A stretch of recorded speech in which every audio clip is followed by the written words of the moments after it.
Халқымызды біріктіретін негізгі құндылықтар бұл ауызбіршілік, ұлттық сана сезім, соның ішінде ұлттық спорттың да атқаратын рөлі мен тарихи мәдени маңызы ерекше зор. Қойылатын сұрағы мынандай, қаржыландырылатын мына бағдарламалар бар ғой, даму бала, арт спорт сияқты.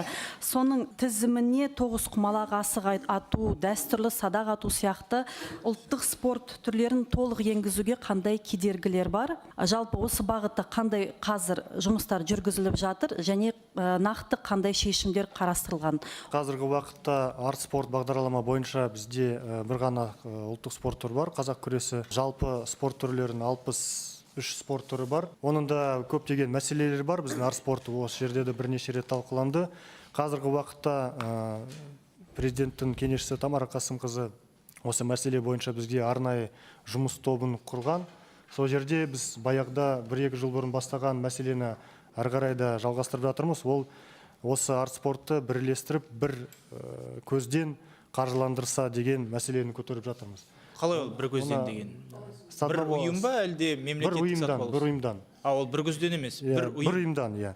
Республика ма, қалай болады ол сонда? Жергілікті атқарушы органдар. Жергілікті атқарушы органдар. Сондықтан, оны неге айтып отырмын? Сондықтан сол жерге қазіргі енгізіліп жатқан, қарастырып жатқан ережеге сәйкес сұрақтарға байланысты бізді мына сіз көтеріп отқан ұлттық спорт түрлерін тоғызқұмалақ, тек қана тоғызқұмалақ емес, басқа да негізгі мына жаңа тізімін кеңейтіп, анау 63 спорт түрімен шектелмей, басқа да спорт түрлеріне енгізсек деп мәселе көтеріп жатыр. Неге десеңіз, себебі қазіргі егерде заң қабылданғаннан кейін көптеген мына жаңағы басымды спорт түрлерге кірмейтін спорт түрлері кішкене шектелейін деп жатыр. Сондықтан депутат Еділ Терекбайұлы кезінде көтерген мәселені мына бұқаралық спорт түрлерді қалай ары қарай дамытамыз деп соның бір шешімі жаңағы арт спорт бағдарламасыға енгізу. Сонымен қатарда, егер де біз сол жерде мүмкін жаңағы спорт түрлерін кеңейтілген кезінде,